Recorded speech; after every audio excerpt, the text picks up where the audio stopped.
It's not like you take a Tylenol for a headache and it goes away. Psychedelics are fucking different. You get an experience, and I don't call it a drug. I call it a medicine or a sacrament because of the impact it's had on my life and history.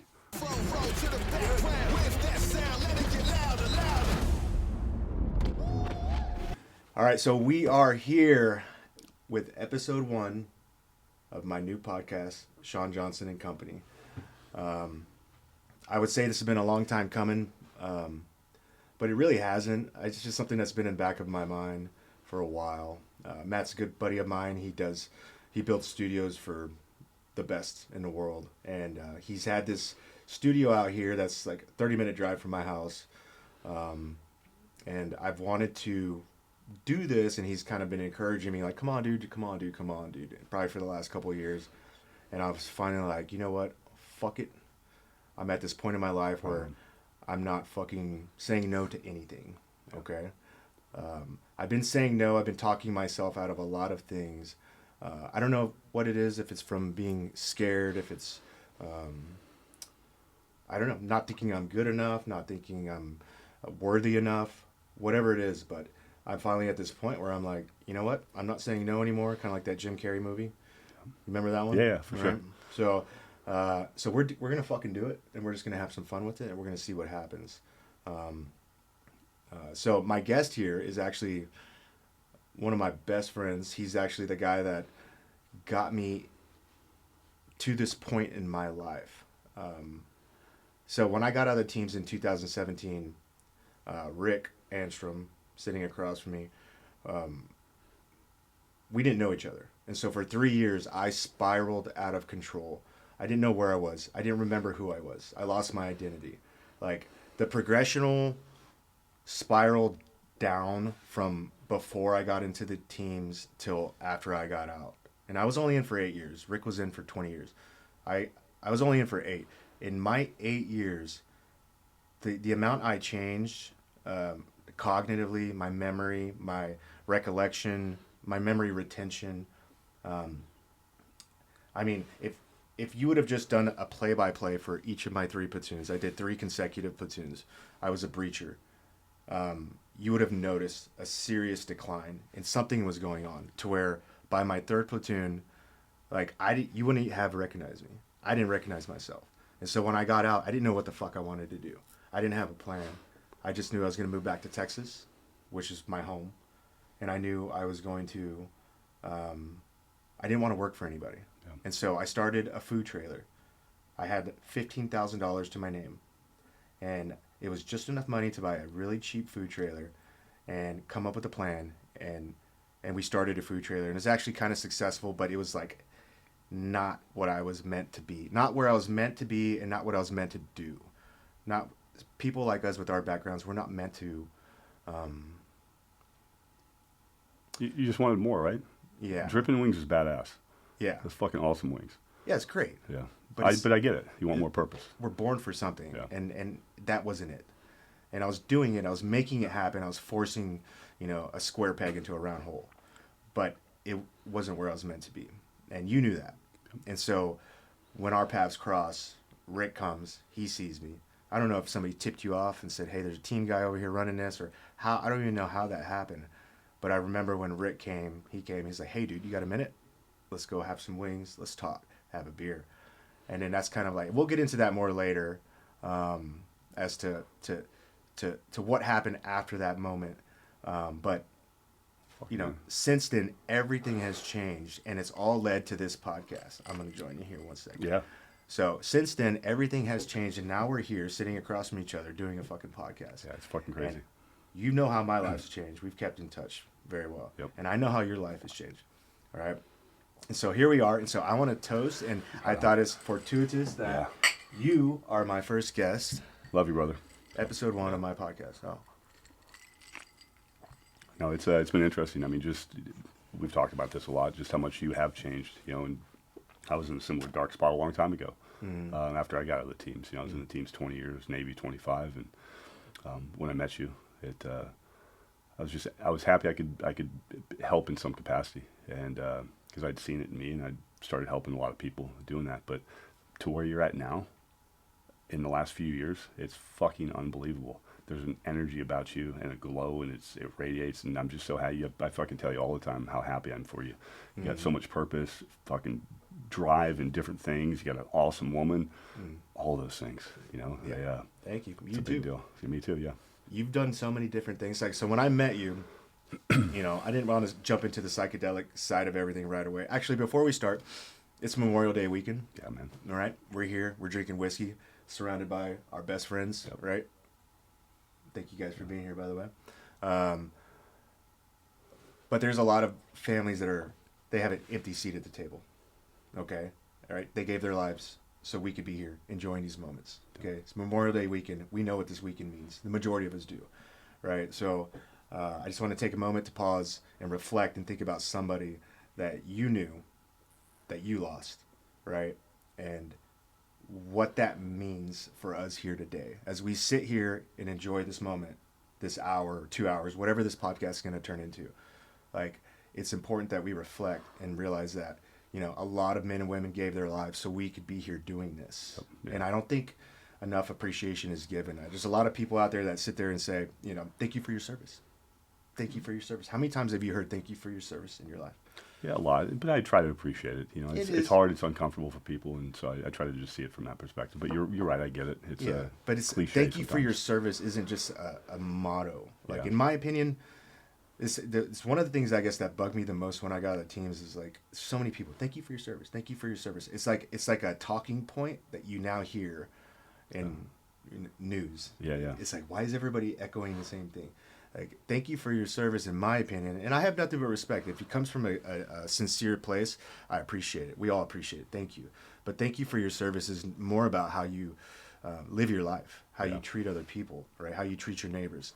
Like, when you see people that are down, helping them, right? Yeah. Right? So, like, Okay, good point. you know, veterans that are out there that are sacrificing and they're potentially giving up their life, you know, for the ideals of our country. I think it's important that we show them in other ways than just saying thank you for your service. And I know there's a lot of people out there, and I don't want to diminish anything that's going on out there, but there's a lot of people that just say it. Yeah, you're right. You I know. mean, I do agree with that. So, but anyways, neither here nor there. I don't know. But it is Memorial Day weekend, so, you know, Amen. have a great time. Be safe out there. Think about somebody. I think the latest statistic I saw was like over 17 and a half veterans are killing themselves every day. Yeah. Right? And that's something that is avoidable. War is war. War is ugly. We understand that. But suicide is preventable. Yep. And really, it's all about just reaching out to those that you know, right? And so on this day, like we were talking about being fortuitous, having Rick here is very special to me, because what Rick is doing is finding veterans, or what he used to do, and he still does in his spare time, is finding operators and veterans that are in really dark places. And they, like I talked about with me when I got out for 3 years, I spiraled and I couldn't find myself. There's thousands of us out there that are going through this. Rick went through it. I went through it, right? All of our closest friends have all gone through this, or they're going through it. And it's like, there is help out there. And I don't want to get too like mushy or any of the shit, but it's real and it fucking works. And I'll let you talk more about that, Rick. Yeah. Let's talk about, let's go back to when you met. What did you see in me? And so, like, think of it like if people are saying, hey, I know somebody that might need it. What did Rick see in Shawn? Start from there. Yeah, let me back up just a hair behind that, and I'll tell you kind of how it started for me. Again, same place, 2019. I retired and in a bad spot, suicidal, relationships, negative. I felt like a shell of a man, and I was doing some brain treatment out in San Diego, and 6 weeks of it. It was helpful. And I remember asking the technician, a buddy of mine also named Shawn, spells it differently. I was like, hey, is there anything more effective than this? And he was like, absolutely, psychedelics. And, coming out of the Navy, I was like, okay, I went home and researched all the shit out of it. And Shawn took me and a good friend of mine, a team guy. His brother was also a team guy. And we did a psilocybin journey, a heroic dose. And I fucking bawled my eyes out afterwards. Explain what a heroic dose is. Heroic dose, so you have, like with psilocybin, let's say magic mushrooms. A heroic dose is generally considered about 5 grams or more. But it's not in a recreational setting. It's an intentional thing. Where you have a dedicated playlist. It's been, Johns Hopkins does great playlists that really navigate the entire experience. There's other ones out there, but the heroic dose, it's something, you put an eye mask on and you have somebody sitting that's not on the medicine, and it can have very profound effects, right? It can change your life. And that initial one did for me, and did a second one, and I just remember I feel like a different person. Started to learn more about it, and Marcus and Amber Capone through vets, somebody turned me on to them back in 2019. So I reached out, spoke with Marcus on the phone for a good 45 minutes, and I felt like I had hope, right? More hope. I mean, I already had a little bit of hope with this, but Marcus and Amber, they got me down to Mexico, probably within a couple of months, and it was a life-changing experience, because it's less about just taking the medicine or the sacrament, or however you want to call it, but there's a preparation period, right? That you have psychologists that work with you. And a lot of this stuff's been said before, but then you go down and do the retreat down in Mexico where you do Ibogaine and then 5-MeO-DMT. And all I went there expecting was, I was like, I just want my TBI, any mental trauma, I just want that shit fixed. And the interesting part is it fixed relationships with my mom, like Ibogaine, just the experiences. Specifically your mom. Specifically my mom, but also me, and a couple of the journeys, and people have different insights, but it was almost like a Rick appreciation. It panned out and showed my life, showed the things that I do, and I was like, I remember writing notes, and it said Rick's kick-ass life. It just kind of gave me perspective, but then also a perspective. My mom and I didn't have the greatest relationship. Parents were divorced. She moved me from Minnesota down to Texas when I was a little kid, and I remember resenting her my entire life. First off, she did you a favor by doing that? Exactly. No, I know. I've got this shirt that says Texan as fuck, right? I think JP, whatever, I forgot the guy's name, but red hair dude. And I was like, this is a whole time when all the identifying as, I'm like, oh, fuck it, I identify as a Texan, I'm wearing this shirt. Right. Same thing. But yeah, so the experience was awesome. It just changed the relationship with my mom. It showed me a perspective of her life through abuse and sexual abuse, and getting, rescuing the kids and bringing us down. And so it just really kind of changed how I looked at shit. And then there was 5-MeO-DMT, the God molecule. And I was an atheist for the majority of my life. And again, I was just wanting PTSD and TBI kind of taken care of. And I had this experience, and within an hour, I went from a lifelong atheist to nobody will ever tell me that the experience that I had was not real. Okay, so not to cut you off, but going from being a full atheist to believing in God, and this experiencing God, and this molecule that helped you get to this point, how does it compare with what traditional religion looks like, with going to church, reading Bibles?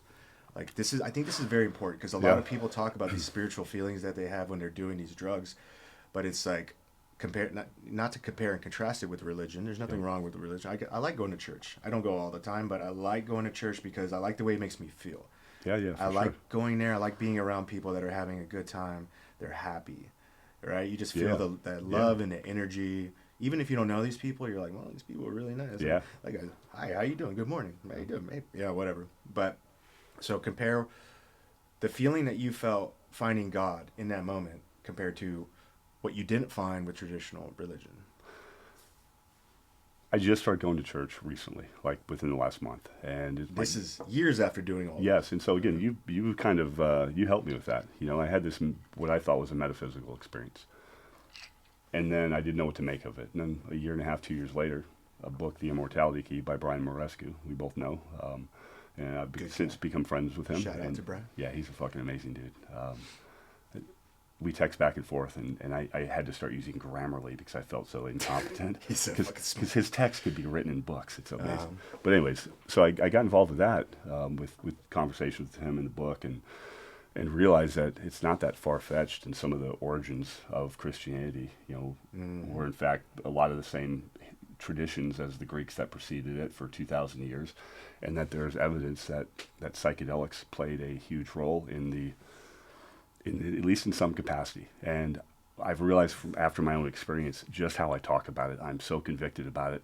I'm like, to me, and this is my own happy horseshit opinion, I think the term faith was potentially with disciples or people who had these experiences and were like fucking diary of the mouth telling people about this with such belief and such conviction that I think the other people are like, that's got to be true, you know? And so they have faith in that was true, and maybe not everyone could have those experiences. Well, imagine, so these experiences that we experience even today in the modern world that we live in, with all these different sensory overloads, we got electronics, we got social media, we got widescreen TVs, we got movie theaters, we got virtual reality, we have all this shit.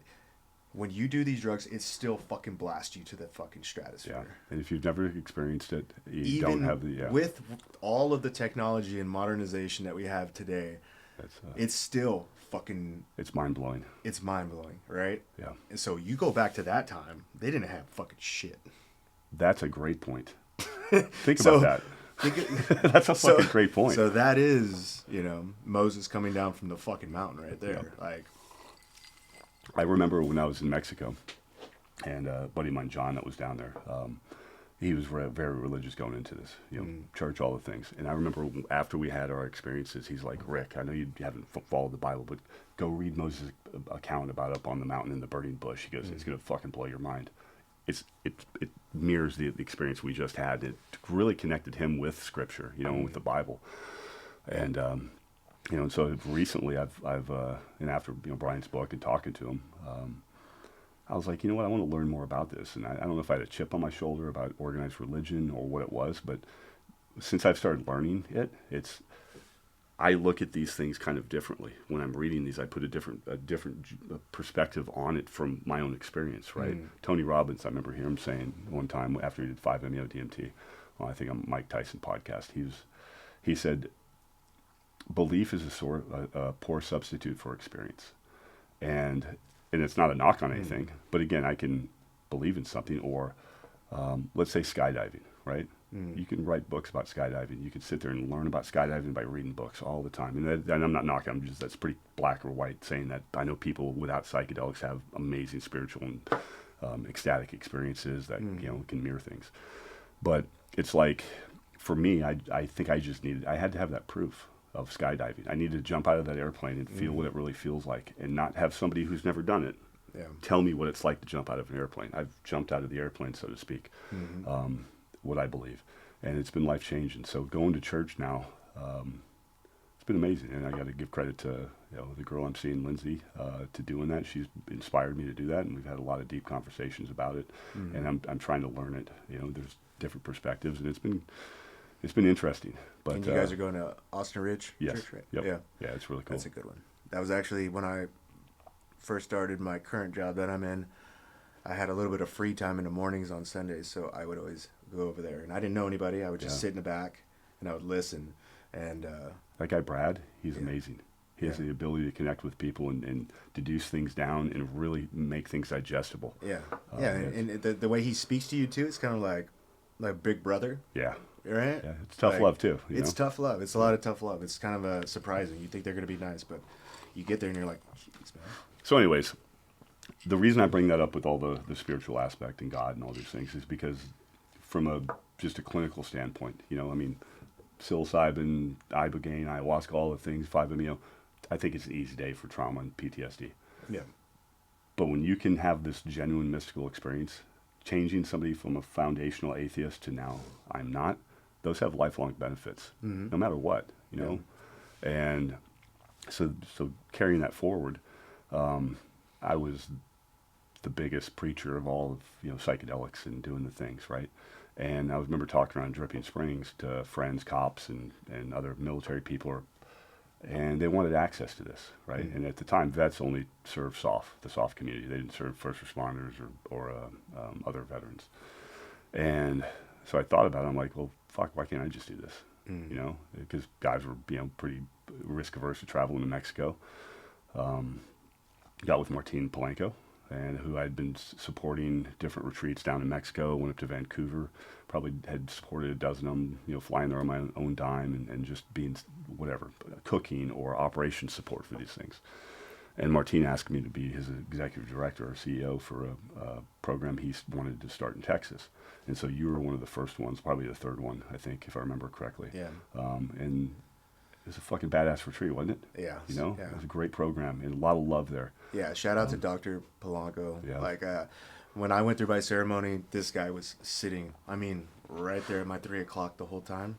Like, and I remember it was weird because I'm like, why are you so close to me? You know, like so I mean, when you're doing these drugs, you're fucking falling off a cliff. There's so much going on. You have all of like the nerves of getting to the point of taking the drug, and then you do the drug, and as this stuff starts to course through your system, it starts to take effect. And when it hits you like a fucking punch. Yeah. Right? You're like, oh fuck. Yeah. There it is. And you're like, what did I do this? Why did I do this? I shouldn't have done this. I shouldn't have done this. And you're like, da da da da da da. Your brain is just on overload. It is firing because this is going through your system now. Now you're starting to see things. You're starting to, you know, like all this stuff is going on. And then it kind of settles. And you're like, okay, now I'm in a safe place. It kind of like, I think in order to break through your ego wall or whatever they call it, it's like you have to fucking go through this maze. And then you get to the other side and you're like, this is great. Now I understand. And you feel it. And so I remember every time I would pop out of it, I'd look over and Dr. Polanco, Martin Polanco, looking at me like, are you good? You said you did that well. So yeah. He's like, you good? No, but being vulnerable is a Very huge good. thing, Thank you know, you, and that's Martin. with the entire program, what we tried to create is an environment. I mean, I remember we had a Gold Star Widow one time when we were driving in, and we were using a pretty cool wedding venue that had a really unique fence. I don't want to dime it out, but you know, it was almost 50 Good acres. people. Good people. Great guy. And I remember her driving in and her going, oh my God, I already feel so safe. We've got a bunch of Navy SEALs that we trust in an environment that looks like a fortress to where we can just be totally vulnerable. And that's the difference between recreational stuff and really trying to bring in people with the right energy and right vibes to just allow people to fucking just let go, you know, and to really embrace it. We're not doing anything other than being facilitating. We're taking care of people like we would a newborn baby. If you think of it that way, you know, tucking their feet in with a blanket or helping them to the bathroom and all the things. It's not about us. It's about setting those conditions and setting the environment to allow people to have the experience. To give you, oh, sorry, go ahead. Nope, Finish your that was good. So I wanted, you brought up the place that we were doing this, right? Mm-hmm. Right, it's an old wedding, it's like a wedding venue, but it's made out of like aluminum, rusty aluminum, and big Viking Hall. Huh? The big Viking Hall. The big Viking Hall. Yeah, that's what I called it. So. That's it. I mean, that's exactly right. Because when I was like tripping, so the first day, so the retreat I did, we got there on a Friday night, and it's kind of like a meet and greet. You say hello, and then you're really getting into everything on Saturday and Sunday. And Saturday is like the long version. That's where you're going to go through a marathon. And it's going to be hours of you. I think that one was psilocybin and MDMA. Yep. Correct me if I'm wrong. And you go through this, and this is a group setting. Okay, so picture yourself. You're in this, I guess it would be like a wedding banquet. Imagine like the where the dinner reception would be held, right? There's this massive stone chimney, right? It probably was only like 4 feet wide, but when I was tripping, it felt like it was like about 10 20 feet. fucking Yeah, feet wide. it's a pretty wide one. Massive. And so you get down, and they have like all these twin beds laid out, okay? And I think there was like 7 or 8 of us, and so we each had our own bed, and they had like bare fur blankets and pillows, and it was just so relaxing and calming. And then you take this drink, and then it starts to kick in, and then they tuck you in all nice and neat, and then it fucking starts. Music, yeah. The music is, it's very good surround sound. And music, that's another thing I want to get to, is like the music, what I've learned is when I'm tripping my hardest, the acoustic connection to my brain when I'm tripping on fucking whatever it is like gnarly. Yeah, like, it takes you to special places. Yeah, I don't think we realize like how connected we are to our acoustics and how much of an effect that has on, so you can imagine like a weird small example, but like a little kid when they're little and they're developing and they're hearing fighting or whatever it is going on, what kind of effect that's actually having on them. I think we start to figure out that acoustics really have more of an effect on our brain development than we realize. It's not like you're just hearing something in one ear and out the other. There's an impact, Yeah, So I wouldn't it? When I was tripping, I mean, I woke up at one point and I felt like I was in Valhalla. Like literally Valhalla. All right. And this huge fucking Viking chimney that goes all the way up to the top. And I look around and there's like all these fucking team guys. Yeah. And I remember one of them was like at one point, I think it was Brad. He looks at me, he goes, I wish I was fucking tripping right now. Brad's the greatest hippie on the planet. So I looked at a picture today before I came in here. I have a picture in my office of all of us during that experience. They're You know? mine? Yes. No shit. If you don't have it, I'll get you a copy of it. Yes, give but me it's a copy. everybody who's there, all the support. You know, Hannah was there, Martine, all the Yeah, and different then people. the ladies that were there, they were like shaman types. Yeah. Their job Total was to great hold vibe. space. Yeah. What are they called? What's their job? I don't know. I've been fucking that up for a long time. No, I don't know. They're just great people. I mean, they support it, and I mean, like Hannah now, she does like EFT and tapping. She's a high school algebra teacher. They're just good people with good energy, and that's one of the biggest things is we'd have little huddles beforehand. It's like, okay, pay attention to your thoughts. Pay attention to your energy while you're going in there. You have to be in a fucking great spot. The negativity or the worrying, all these other things, all that shit resonates in those environments. So when somebody's tripping, like obviously you key that, you make that very important to the people that are going to be in a room with these people that are supporting, holding space, yeah. So you really think that energy can really radiate to their experience? I know it does. Let's think about it. Have you ever been to a funeral? You've probably been to a few, right? Yeah. Can you feel that vibe in there? Yeah.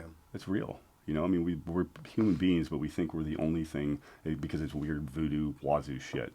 There's some people, I forgot, I don't know their names, but it was, I think, about probably 10 years ago, a couple of guys won a Nobel Prize about the ability to measure energy, right? And frequency. And frequencies associated with lower frequencies associated with like hate, anger, all these things, right?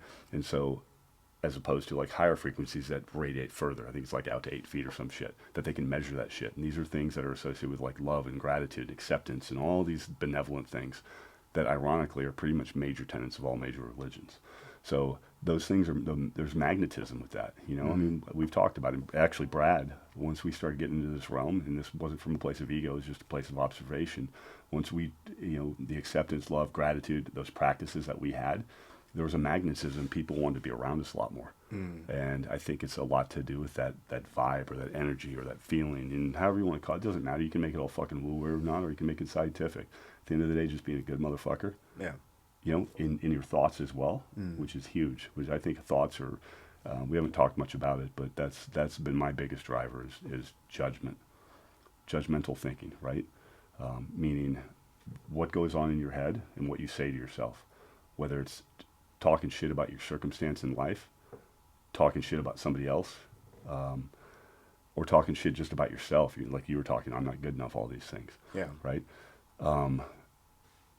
But it starts with awareness. And so like meditative practices, mindfulness, all these things. People don't believe, they think they're their thoughts, a lot of people. They have these narratives that they've had in their entire life, right? And it's just playing on loops, and it's playing on autopilot, and they don't even realize they're doing these things. Once you can develop an awareness practice to where, like meditation, if a lot of people think they're their thoughts, but if while you're meditating, you can observe your thoughts, like you can catch your thoughts and observe them as they're going by, who's doing the observing? If you are your thoughts, that's your true self. That's the non-egoic self, right? Total hippie shit, but it's real, and you can start to do these things throughout the day to where you start becoming aware. And I started becoming aware of it after I was doing this thing. It was a little segue here, but when I was a kid, I did a lot of martial arts and throughout my entire life, and I used to hear about this Japanese tea ceremony, and I was like, the fucking tea must be pretty good. Had nothing to do with the tea. It's about the process of everything that's involved. It's about being present with things, right? And paying attention to just that, and when, again, we've talked about this, but a little bit, but when you catch yourself thinking about other shit, like, fuck, I gotta go take a shower, I gotta do this, or just once you can start becoming aware of that and bring it back to whatever you're doing, that's when the secret sauce happens. So phase 2. So the awareness is phase 1. Non-judgmental awareness is phase 2, and that was the life changer for me. It is the fucking secret sauce. It's why I rarely do psychedelics anymore, because I don't need them, right? I make these practices a part of my entire daily life. I start out my day, with shaving my head. I do it mindfully. I pay attention. If I catch myself thinking about shit, right, I go meditate out back. I shit can my coffee maker. I do a pour over now. It's concentric circles. What does your meditation out back consist of? It varies. Recently I've done a 8-month program of meditation, but most of it is again, for me, the real secret sauce in life is just being present. We've talked about that, the ability, the gift that it gives me. There's a Buddhist saying that says there's no suffering in the present moment, and all that means is if in our own heads we're thinking about stuff, regrets in the past, or worried about something that's going on in the future, that is, it's suffering. It really is. It's the more throughout the day that you can take yourself and just be involved in this conversation right now. And conversations are a great way to do it. It's a fucking, every time you do one of these podcasts, it's going to be like a however long meditation. If you think of it this way, just listening to your guest, catch yourself being distracted or whatever. I know you got agenda stuff, but catching yourself being distracted and just bringing it back to paying attention, that's meditation. And the benefits are there. I mean, it's so easy for all of us too. We're so used to getting our attention like stolen from every little thing. Yeah, and you can train it though. Yeah, but you can fucking train all that shit. Yeah. And it's just a day. It's like brushing your teeth, man. You just got to keep doing it. And the more you can do it throughout the day, then it becomes the predominant aspect, and you live your life without that suffering and worrying. But the judgment, that was the big fucking deal, dude.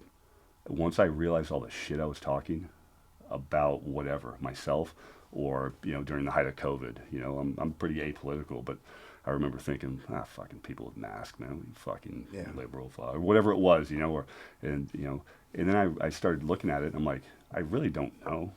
I don't know what that person has. I don't know if they just, maybe people get anxiety, and the mask would cover it up. So it's not political stuff. Or maybe it's an elderly person going in. It doesn't matter. It doesn't serve me to fucking judge that. And to every time,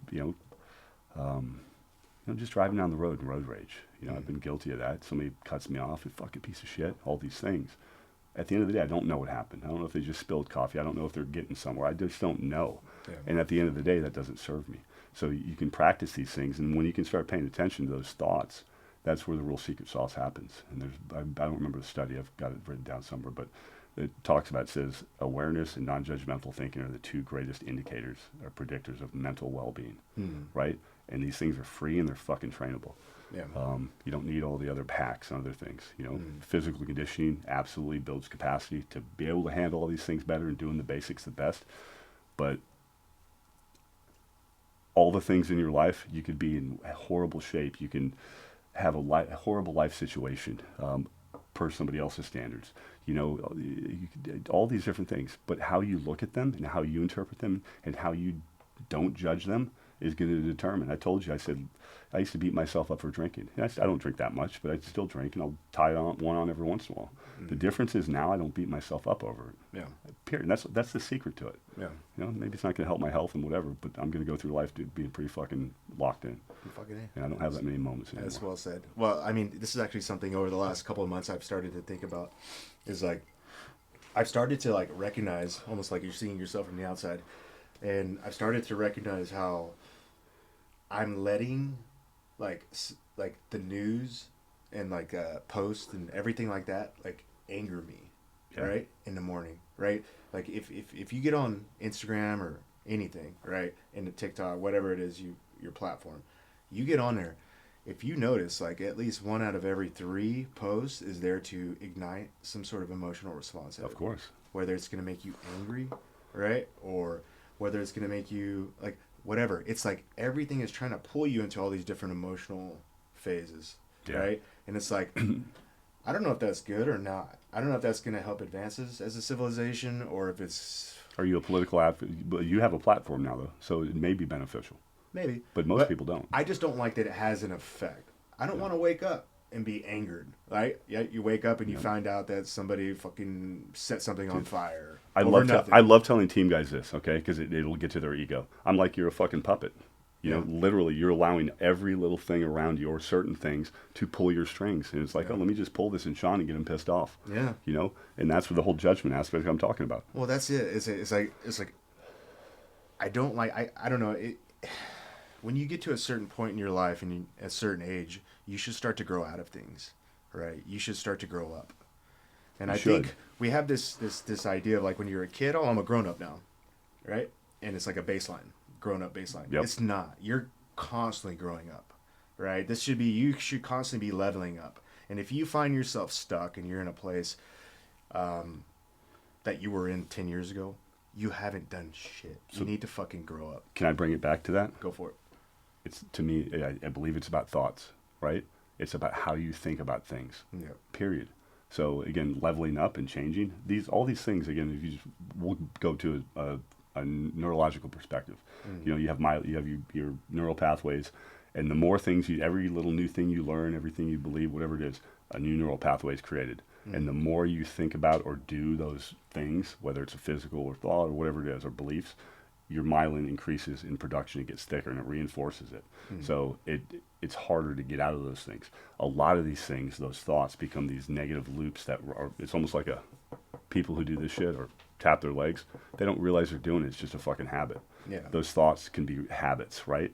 And it's until you become aware of them that you realize that, fuck, man, that shit ain't fucking serving me. You know? Yeah, I got to be aware of it, though. So going back to psychedelics, Yep. right? Okay. I think it'd be interesting for people that are listening to this podcast that have never experienced it. They're afraid of it, maybe. Take them down a journey of what one of the most craziest trips that you've ever done. I know you've done way more than me. I've done You it. think so? I bet you not. You'd be surprised. Really? Yeah, I'll tell you right here now how many I've done. I've done psilocybin twice. I've done Ibogaine twice. So I've done 5-MeO-DMT once. I met God. I don't need to keep fucking calling, to see if he's there. So we don't have time to go through all of them? No, I know. I'm just saying. But I've only done a handful. Yeah, I've probably done. And I've done mescaline. So What's that? mescaline. Mescaline. Oh yeah, I've heard of that. I haven't done that one yet. Yeah. But okay, so I want you to walk the listeners through an experience that you had that was like so profound that it changed the way you thought. Oh yeah. And it's something you couldn't forget. Yeah, that's easily 5-MeO-DMT. And we were down in Mexico and didn't have a lot of understanding about it. I remember getting some advice from another guy, and they said, "Listen, Rick, and the way I explain it, it's probably the worst way to ever explain anything, but it's the only thing I can think of. If you have talked to somebody in their life that has never had an orgasm, and you tried to explain it to them, right, it'd be hard, okay? But people who have had that, they have a reference point, right? And so with 5-MeO-DMT, there's a certain threshold that there's no right or wrong way. I just knew I wanted a team guide, so to speak, meaning I wanted to get to that point. Yeah, give me the hardest thing you got. Give me the hardest thing, and I need to go to the fucking fullest. I don't want to fucking be in some halfway between thing. Yeah. So a guy was just like, fucking team guide. And what he told me, he's like, it's like an orgasm. Not the feeling, but the again, if you tried to explain an orgasm to somebody, they would be like, But if somebody's had one, right? It's going down some weird fucking trail, I know. Go ahead. But my point is, let's just go it's with it. it's undeniable. Memorial Day weekend. The feeling will be so undeniable that, and again, this dealing with a lot of people have put them, probably about 200 people through 5-MeO-DMT ceremonies. I can have a pretty good idea if they've gotten to that breakthrough point, right? Yeah. Just by the way they describe it. And if they're like, yeah, I think I got there, then they probably didn't. There's a release. There's something so profound in them with you. When you did, there's something, and I think you had a pretty good experience, right, with 5-MeO? It was good. I still wonder, I mean... So you probably didn't have it then, okay? God damn it. So I know a guy who knows a guy, so you're good. Okay. that means I got to go through it again. It's so intense. It's the greatest gift that I think you can ever have as a human being, Well, I agree. It's intensive. Yeah. It's very intense, and it's like sometimes you're not ready for how intense it can be. Yeah. I'm gonna cut you off. I'm gonna tell my story. All right. Yeah, man. So Do it. So like I talked about, so we got there Friday night. Saturday night we did the psilocybin, which is mushrooms mixed with MDMA, which is ecstasy. Okay, so you get all the feels, and you get this psychedelic experience. During that time, it was like 4 hours. I felt like I was swimming in an ocean of psychedelic, like things were just evolved. Like imagine a fractal, how a fractal, like it never ends. There's nothing solid. You're so much better at describing this than I am. Yeah. That's good. But I remember being in there, it taught me an appreciation for like solid state objects, stuff that's predictable, right? Like this glass, right? This piece of paper, this bottle I can turn back around and that bottle will still be exactly there. I can appreciate like linear lines, it gave me an appreciation for like what I was living in, like the universe I was living in.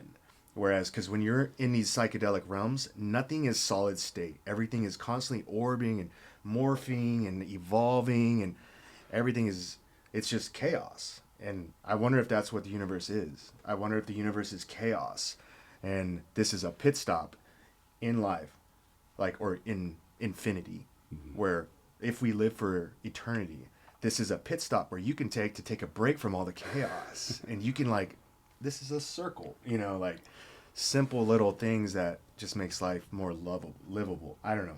Yeah, my experience, again, so that's why I was talking, the breakthrough, if you haven't had a true mystical experience, and there's criteria for it, but at the end of the day, what that mystical experience means is there's a oneness. It's almost like it was divine. I mean, 100% divine, without a doubt, but it was this blast off through a fucking realm, a scariness of ego disillusion where I was falling apart, right? And it was fucking death defying. And talk about ego death. I mean, I was like fucking remember going, I think I fucked up. What am I doing? What happened? I'm about to kill myself. All these things, I'm about to die.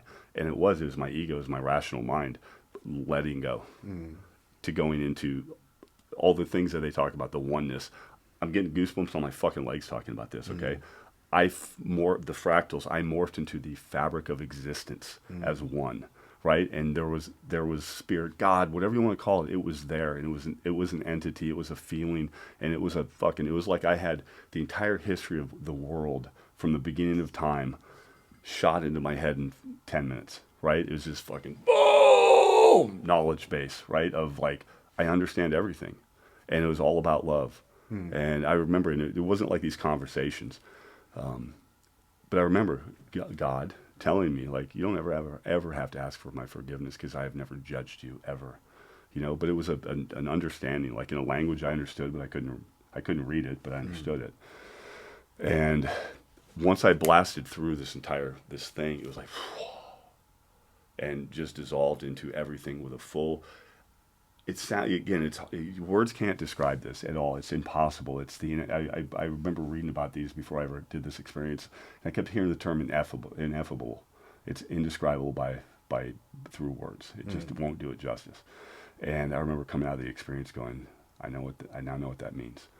But it was like being bathed in God's love. You know, it was like being in your mother's womb of just pure. It was pure fucking love, and it was like home of the soul, a place I'd always wanted to be, but didn't realize it. And to me, I was like, if this what's happens when I die, yeah, that's how I feel. I am good, man. Yeah, I am fucking good.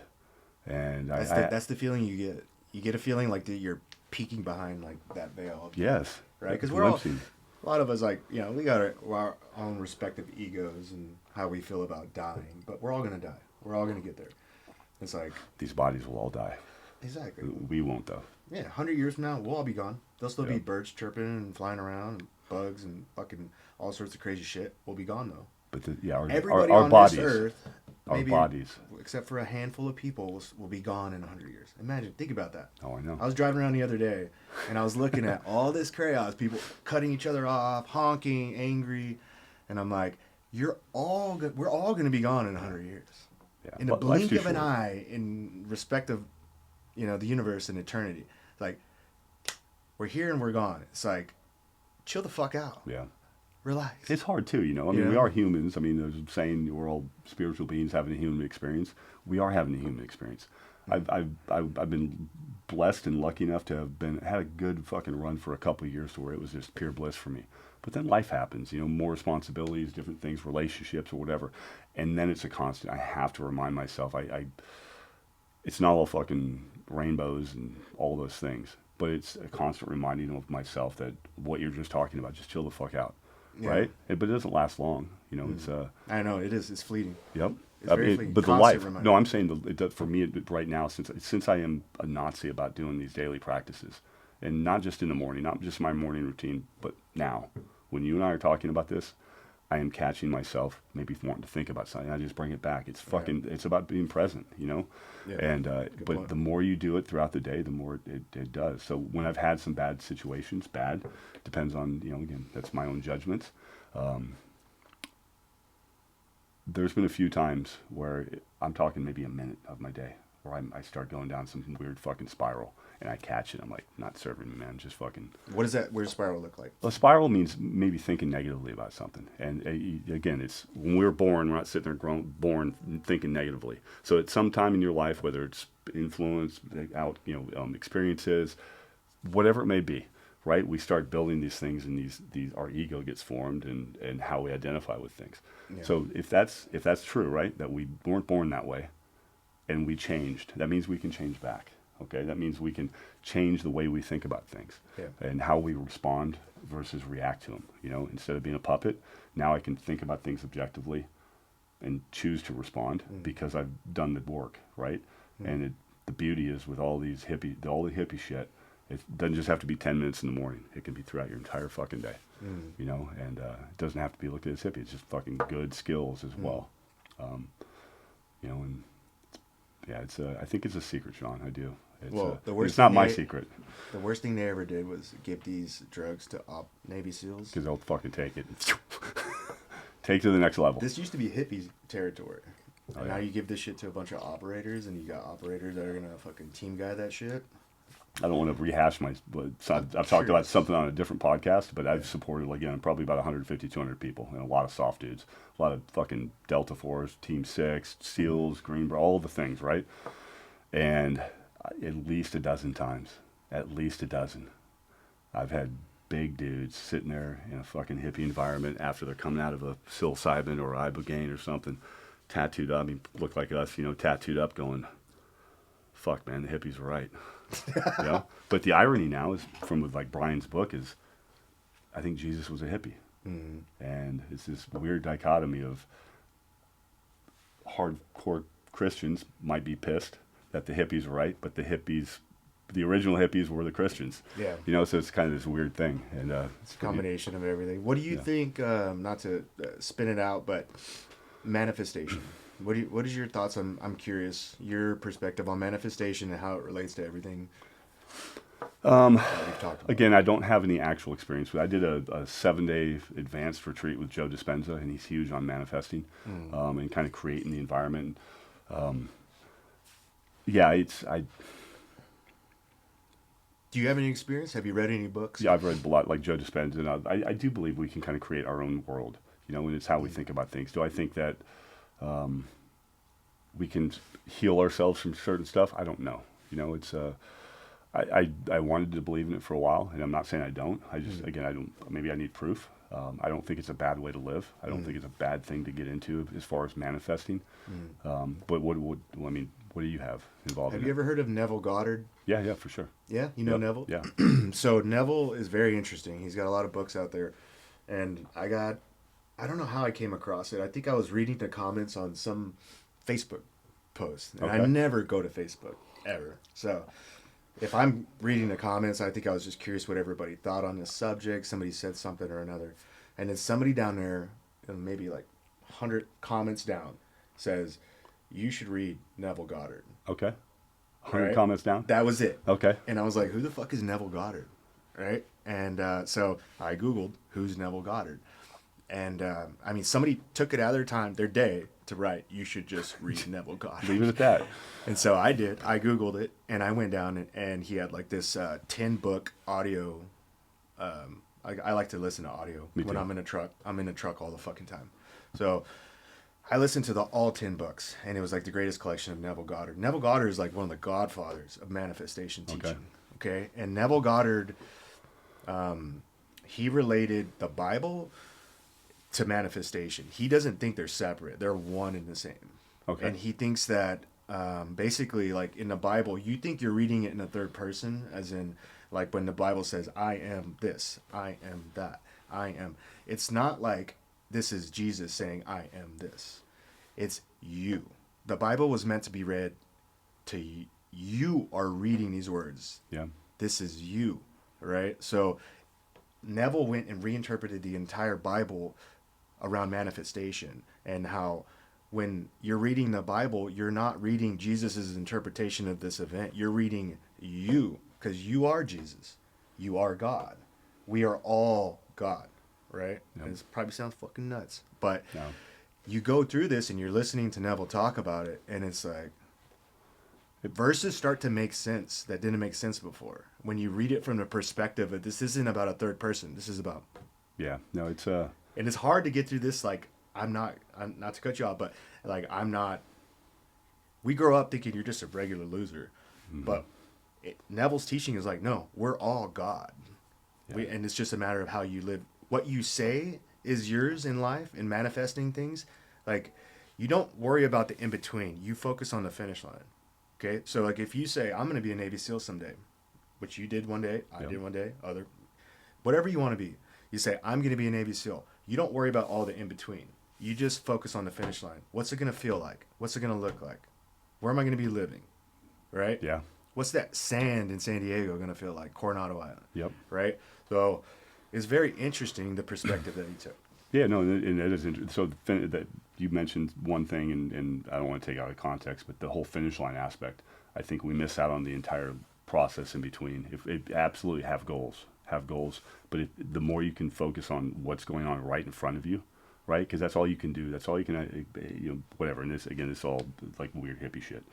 But I think the process is having goals. But I think the process and being involved and being present, all those things, I think is a key to going through life and enjoying it and not letting things get to a point to where it's out of control later because you've been goal oriented. All of a sudden, how do I feel passing this line now?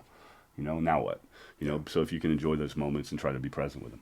But the interesting part you're talking about with Neville Goddard and manifesting and how interpreting the Bible. Like I said, we're talking weeks that I'm just starting to get into this, and I've had some interesting conversations. Weeks getting into manifestation? No. Well, I've definitely been in manifesting for a while, but as far as like interpretations of the Bible and how things are, and it's been some interesting conversations I've had with Lindsay, right? And she's very, very hardcore. Who's Lindsay? Lindsay, a girl I've been dating for a while, and she's been rocking my world, and she's an amazing lady. And we've talked about this. I have my experiential aspect, novice to the word of the Bible, right? I've never read it. I don't understand it. The things I have read, I think I've been able to apply my own experience and see kind of what was understood and meant by these words, right? Or by the concepts or the overall messaging. The Bible was written when, I don't remember, like, what was it, like 1400s or some shit? It wasn't, the when the Bible was written? Or 800, whatever it was. It was hundreds of years after the teachings, right? And so those teachings were taught probably with the Dead Sea Scrolls or whatever, but the majority of it was passed through word and parable or through story and all these other things, so people understood the concepts. Yeah. So when I hear the literal word of something, I think there may be certain aspects of it that are taken literally. But in general, I think overall concepts, and so what you're talking about with the whole I am and we are God, that I know that can really fucking a lot of hardcore people, it can be like, you say you're God, and it's not coming from an ego place. That's the part that's misunderstood. And if you don't have one of these mystical experiences where you absorb yourself into the fabric of fucking reality, or you become a fractal child of God, so to speak, a fractal small piece. I heard somebody explain it the other day. It's like we're part of this big ocean, and we get a moment in time, our human life, where we're a drop floating, and eventually when we die, we just back into the ocean, right? We're still part of the ocean. Then that ocean is the divine spirit of God, in my opinion, and we're all a part of that, this collective oneness. Yeah. And unless you've experienced it, it's impossible to understand the concept of it, and it may come across as heretical or egoic, and it's not meant to be that. It's the most selfless thing on the fucking planet, to dissolve your ego and to be a part of everything. Yeah. You know what I mean? Awesome. Yeah. So my ego dissolved. I don't want to stay on this the whole time, but so I talked about Saturday. That was like the ocean of psychedelic. Yep. Right. Sunday was the day I did, back to my trip with at Rick's facility. So Sunday I did the 5-MeO, right?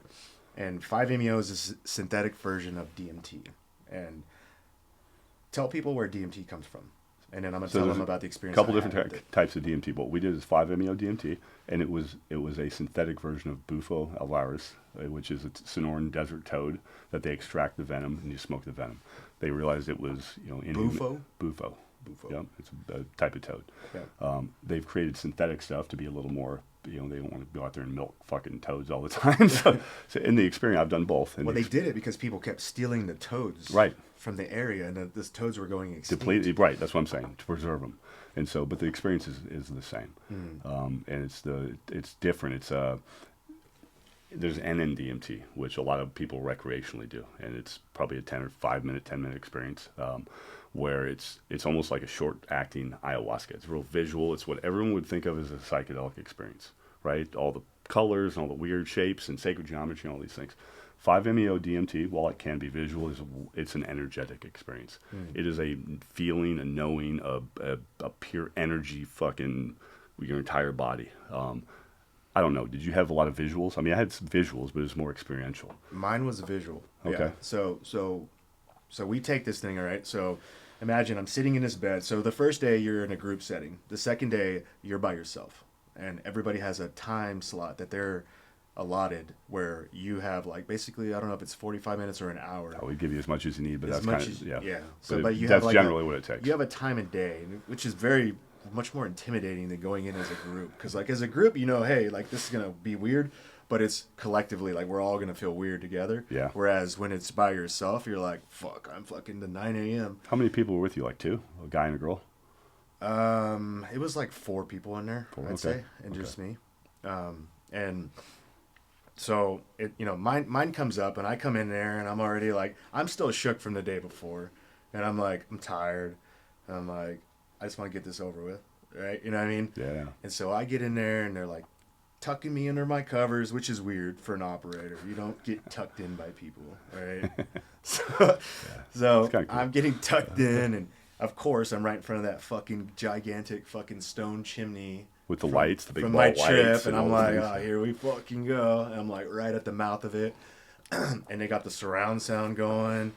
And then Dr. Polanco is like in my face, like looking at me like, you're not going to make it. You know? That's awesome. It's like, stop fucking staring at me. So then he hands me a pin. They got these vape pins, and they got them laid out. And it's like 1/8 dose, 1/4, 1/4, yep. 1/2, and then 1/1. And then I'm being cocky a little bit, like, and he's like, you know, he grabs the 1/8, and I'm like, Doc, Come on, man. you know, Come on, dude, you know, I grew up in the hood, you know. So he gives me that one, and he's like, breathe in for 8, hold for 8, and then exhale for 8. I think that's how it went. And I was like, okay, nothing. And he's like, okay, give him 1/4. So he gave me the 1/4. Same thing. And I looked at him like, I don't know if this shit works. Some drugs don't work on people. I was being real cocky with him. I was like, I don't know. Maybe this one doesn't work on me, Doc. You know, whatever. He's like, give him the 1/1. there you go. Yeah. So they gave me the 1/1. They skipped the 1/2. They gave me the 1/1. And I was like, okay, breathe in. And I'm being real cocky now because I'm like, I honestly didn't think it was going to work on me. Okay. And so I'm like, 1, 2, 3, 4, up to 8. I hold for 8, and I'm looking around like, you guys are fucking idiots. This ain't gonna work.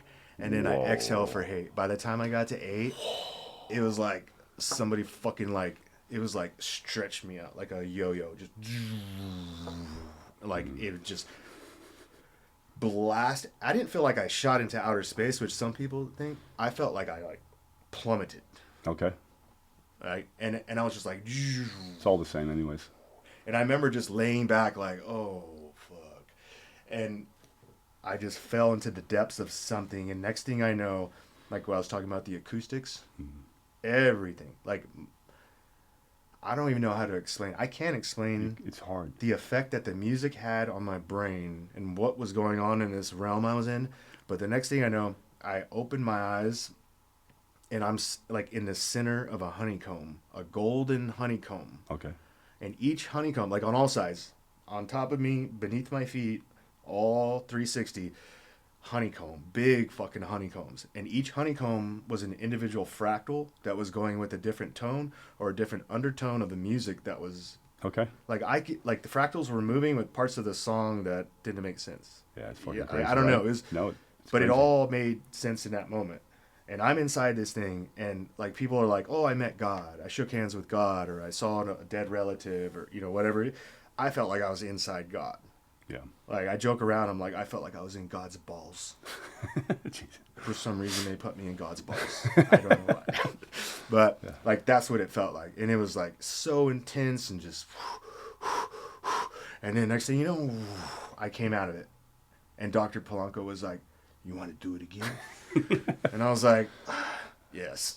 Did you? Did you do it again? I did Awesome. it like 3 times. Okay. I think he said I could do it 6. Yeah. And I was being a bitch. But I did it 3 times. And then on one of them, this is the coolest part of the whole experience for me. I felt something I've never experienced before. I hit this thing, same thing, 8 seconds, exhale for 8, and then boom, blast it off. I came up, and this time I knew You know, like, okay, I'm safe. I'm not going to die. Yep. Right? So I take off the mask, and I look around the room, and there was like those people in the room. I had like straight up telekinesis for about 5 to 10 seconds. And I don't, like, people think I'm fucking I had crazy. the same thing. I swear to God. You've had it? I know exactly what you're talking about. For about- They all knew. We all knew. We all do the same thing. Yes, exactly. Like, I could see through everything. They Yeah. had no secrets. I had no secrets. Yep. It was like a complete pure connection with Yep. each one of them. And Goosebumps again. Yeah. And it was like I don't even know how to explain. It's like the most freest feeling ever. Yeah. Knowing that you're not hiding a single thing about you. Yeah. Not a single memory, not a single self-perceived flaw. Like, it was just this like pure connection with everybody. And I was just like, and then it was gone. It's dropping the ego. It's Yeah. just that place of It's I'm not. fucking wild. Ego is just full of shit, and that is just at that point where I think you're right. It's just this connection, this energetic thing, and fucking the knowledge of the universe, and we all know it. Yeah. We all have this belief now, and this through this experience is pretty cool. That was gnarly. Yeah. Yeah. So that was cool. So moving on from psychedelics, actually, we'll finish the talk about psychedelics. Where do you see it going from here? Because you did this for a number of years. Yeah. I have a guy flying in tomorrow that I'm going to help out for a couple days. So you're still doing this. Yeah, on occasion. Yeah. So you're not doing this like every day anymore, but you're still doing. It's the most. It's healing, but it's also not in a bad way. But it can take a lot out of you. There's a lot of emotional aspect of. Yeah. When you see or witness, when you get to co-witness people healing from lifetimes of trauma, and just that entire involvement, That's not talked about enough. So again, for me, it was one of those things where I need to make sure I'm good too. Yeah. And otherwise, I'm no good to anybody. And so I've scaled back, and pulled back, and I help when I can. But I'm also time with my daughter and my new business, and just putting effort into those things, and kind of create my own little spin on all these different things to where it's purposeful for me. The new business venture is. But with psychedelics, it's people are in need. I want to help out, and it's a great fucking thing. And I believe I have a good demeanor to be able to provide to be able to sit there with somebody and make it about them, and just be supportive and a decent enough energy to where they can really just let go and fucking have an experience and heal. Did you find yourself like focusing too much on what other people needed? And No. not yourself? I mean, it's not that. It's not like I got burnt out on it or anything like that. It's just life evolved and changed, and just doing retreats every few weeks, taking weekends to do it. People thank me a lot of times. There's a lot of thanks. I'm so appreciative, and I'm like, I'm just passing the torch, man. And so now it's passing the torch. There's other people out there that have these inspirations. Scotty's out there Yeah, keeping it going. yeah. And so he's what not would you? anymore. He's adopting a kid. He had to stop doing it. He stopped doing it For a while, because he's adopted a kid, and again the whole legal stuff, and he's like, I've just got right now I've got to wipe my hands clean of this, and we'll get back to it. But right now, this little baby, bringing this new baby into his life is his priority and his wife's priority, and fully respect that. So, as to the future of this treatment, we know what we did, what it did for us. We talked extensively, and we'll probably talk about this a lot more on Future One. Yeah. But everything's changed in a good way. In the last 10 years, how just general people look at these things. I mean, some of the stories I could tell you, I'm just out here in Texas, the support from local judges and law enforcement, that I'm not going to name any names or any locations, but they all fucking get it. They're like, if you're helping these people, we support you, and we'll figure it out. Legal teams that I've had 3 different legal teams that have come with different types of looks at these things. It's all changed. And I remember talking with a guy that was working in Texas, in the, God, what was it? He was one of the staffers, but like energy, all these different types of things. He was the energy director. And we had lunch, and I was telling him about all this stuff. And he's like, Rick, this would be laughed out of court. With the whole Religious Freedom Restoration Act, everything you're doing is on the up and up. It's the preparation. It's psychologists involved. It's we've had so many fucking doctors and people coming through this, people working in the Senate, all these different things. The fact that Navy SEALs are helping out other brothers and sisters and, like family members in a responsible manner, right? That's what the Religious Freedom Restoration Act is about. That this will get laughed out of a fucking court. You may not, you may not beat the ride, but you will beat the rap. And that's what our legal teams have told us as well. And so we're at this point now to where just the the studies, the time that's necessary for something that's been around for thousands of years and doesn't need our 50-year fucking snippet of time to validate it. Yeah. It's been validated for thousands of years. We just got involved with whatever. I'm not a big pharma dude or any of that type of shit. But it's like, it's just catching up. And I think the general public and most people have an idea about the efficacy of this when it's done responsibly, when it's screened properly for, you know, different things that you might be on that could interact with it. You have to do your due diligence with all those things, and we did all those things. But you should do that, you know. I think the mask and playlist is a huge thing, right? I think so integrating is the biggest thing, in my opinion. And Explain what that means is, okay, it's not like you take a Tylenol for a headache and it goes away. Psychedelics are fucking different. You get an experience, and I don't call it a drug, I call it a medicine or a sacrament because of the impact it's had on my life and history, right? Yeah. Sacraments, you know, with all these things. But integration, right, is the medicine doesn't walk the path for you. It goes, hey, man, this is what you got to do. Here's what you need to learn from this, right? And that's taking notes and thinking about it afterwards and just sitting there with it. And what did this show me? How do I need to change my life? Whether it's relationships, whether it's habits of I need to drink less, or I need to meditate, or I need to do mindfulness, or I need to be grateful, take on a gratitude practice. A lot of these hippie things are pretty fucking good practices. And they've served me pretty well, and they do most people that do them a lot. So the integration, what are these experiences, and what does it mean to my life? You know, it's not just about habits, but it's about all these things. It's what do you learn from it, and how do you take this forward in your own life? For me, it has been those practices. I used to have a lot of anger issues, a lot of just whatever, all the different things, bitching and complaining. You know, so I had to change those habits in me, and that's what served me. And so that's why I'm not saying I went to Ukraine a few years ago, as a hippie. It was kind of interesting, but I was around a lot of explosions. And the cool part is I did all. Hold up, you went to Ukraine as a hippie. Yes. Explain what that means. And that means I'd already been in Mexico. I'd healed from traumatic brain injury and PTSD. And I had an opportunity to go over and maybe sow my oats one more time as a fucking team guy. And I saw as much combat as I did on any one of my 5 combat deployments in the SEAL teams. But while I was over there, I did my gratitude practice. I meditated. I did all the informal meditation. I played guitar, which is a contemplative practice for 15, 20 minutes a day, just paying attention, right? I did all the things.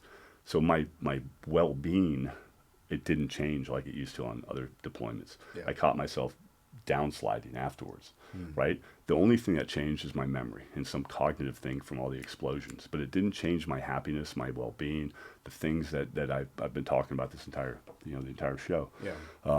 So I'm going to address those things. I actually applied for vets recently because I want to go through Ibogaine with magnesium again to help with some of the cognitive and the memory things. Yeah. I'm curious how experiencing that post psychedelics as opposed to pre-psychedelics. Okay. I'll just tell you this again. So I as a hippie, right? I went on the first combat mission I went on, and it was legitimate. I mean, it was sustained, 10 minutes of fucking combat of doing things. Normally it'd be chaos, and it wasn't. It was a fucking calm, right? And I remember it was like it's like surfing. It's about skydiving. It is a place of pure presence. You're not thinking about your bills. You're not thinking about shitty relationships. You're not thinking about what you got to do. You're so immersed in that fucking present moment because mortality is you're literally dealing with your potential of mortality, of getting killed. Yeah. And so that changes people, right? And so when I remember going back and sitting with it, and I was like, why is this so much? It's not different, but I have a different perspective about it. And some of the guys we were there with, and a lot of team guys, a lot of team guys in combat, they're drawn to it.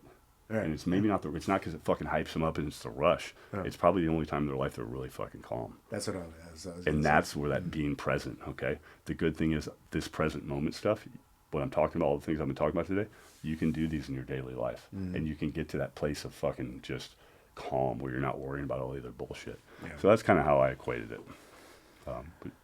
So in the military, there is a lot of things that are done to kind of like brainwash soldiers, right? You brainwash them into this animal, this machine. Yeah, effective. That doesn't a lethal person. Exactly, and they're very effective. It's a formula, right? Yep. We know this. We've been through this, right? So post this stuff after you've reconnected with the humane side of your body, your mind. How does that go? How do you? Was it the same? Were you able to snap back and forth? I felt like a schizophrenic Mormon over there. And what I mean by that, I'm doing these combat things, right? And in the evilest sense. And then going back to playing the guitar. And then, a lot of the people I was there with, they were really interested in hearing what I was talking about. And we, a lot of time off. You talked about this with people that were out there? Absolutely. Oh, shit. With high ups and government and all these other things. And they were really receptive to it. And so it was very intriguing to them. And it was like, oh, I'm killing people and I'm fucking saving people, I felt like schizophrenic Mormon. One for one. Yeah, so I realized, I'm like, okay, I'm done with all that aspect of my life, and I've had a good run at it, and I was 52. I had to do Tom Brady plyometric stretching before and after every op just to keep up with the young. The great for 52, by the way. I appreciate it. 55. 55. So, but I was 52 then, so. Good number. Anyways, so it was interesting, but again, I came back no worse for the wear of the little memory and cognitive stuff. What was the question specifically? I think I was just asking how it was pre-psychedelics to post-psychedelics, and how, when you got in your first firefight as a new guy, your first combat deployment, and being downrange, bullets flying. I remember it. It was like all the things. It wasn't as bad as I thought, but there was absolutely some tunnel vision, and there was I wasn't fully aware of again, it's the good thing about the SEAL teams is they teach us to chunk. They teach us to chunk information. I got to go to, this is my next thing I got to accomplish. Yeah. I don't need to think about the entirety of all of this, and because it can be overwhelming. It's like buds. You hear people talking about it. Oh, I just got to make it to the next meal in Hell Week, or make it through this evolution. In combat, we chunk little things. We know what we have to do, and that helps us stay engaged without overthinking the entire thing. I use that as to be successful in combat. Whereas now, when I did about 30 combat operations in Ukraine, it was different. It was about just this present awareness. And I wasn't nervous. I wasn't all those things. It wasn't at all worried. And it changed it. It allows you to, these practices allow you to respond, to not be a fucking puppet to everything around you, like I've talked about. Yeah. And it rewires you differently. Did you notice anything different in the soldiers that you were out there with? Like, they haven't gone through this experience that you've had. Right. Did you notice any difference? Just of stress, how stress affected them. Yeah. I think I was telling you a story about a guy we were doing some mortar ops and crushing targets in Russia. Beef, right? Yeah, beef. It's funny. Hopefully he's not watching. He's a cool dude, but again, he was trained in the Army and didn't have this type of stress exposure that we had in the SEAL teams, but we needed somebody to help us with mortars. And because team guys, I think I fucking shot one once or twice, And out in Afghanistan in 2002, we got a little mortar fam. That was it. But Beef was a fucking mortar dude in the Army. And the first combat operation I went on with him, I was the team leader for it. And we were working with a small Ukrainian, their Spetsnaz, and their version of the CIA, which is called the GUR, the GUR. And Beef, I don't remember, I was, keeping time and all this stuff, and he started having a problem with the mortar, with one of the sights or whatever it was, and he started freaking out and fucking punching the ground and getting pissed. I'm like, Beef, no, it's not the time. I said, we got 11 minutes time on target. We fired 3 mortars. They know where we're at. Okay, we're figuring this out. Yeah. Handle this. Stay in this and figure the fuck out. Right? This isn't the time. And he again kind of lost his shit, and it was that's not the time to lose it. So even come to the gym today, we talked about that. That's what we're trying to do at the new venture, and we'll talk about that, I'm sure, in a second. But is to use gunfighting as the tool to help people, one, become better human beings, but but be more physically fit, but to be able to. This is a horrible example, and this is the worst advertisement for this, but it's about people not shitting their pants when shit hits the fan, so to speak. It's about remaining calm under pressure and staying neutral, right? Yeah. And doing all the other things that they can carry outside of the gunfighter gym into their own lives. Just kind of be a little more resilient and be better prepared. So, I love it. Sorry, Beef. Yeah. I'm sure you're doing great out there. Shit happens. I made a lot of mistakes as a new guy. Yeah. Our first fucking op when we went outside the wire in Afghanistan. My very first fucking op, I was the driver in one of our fucking, can't can't even remember. It was RG. RG 33, 34. Yeah. The bigger one. The big one that's like fucking the bottom on it. The big one. Yeah, blast shields on it. Yeah, Shit. and I'm lead vehicle, and I know I think I might have been third in the stack. We had 4. Okay. And they're like, you know, because they could tell I was nervous. It was my first stop. I'm super excited. I'm like, all this shit. We drive literally 10 feet out the fucking gate of our compound. We're embedded, okay, in like at Malazai, all right? Okay. We're embedded. We're not at a major base. This is like, we're literally, our base for 9 months was somebody's house that we kicked them out and we rented it, right? And so we pull out, and it's fucking rainy season, monsoon fucking season up there, and I get stuck 10 feet. Oh, shit. 10 feet outside of the fucking thing.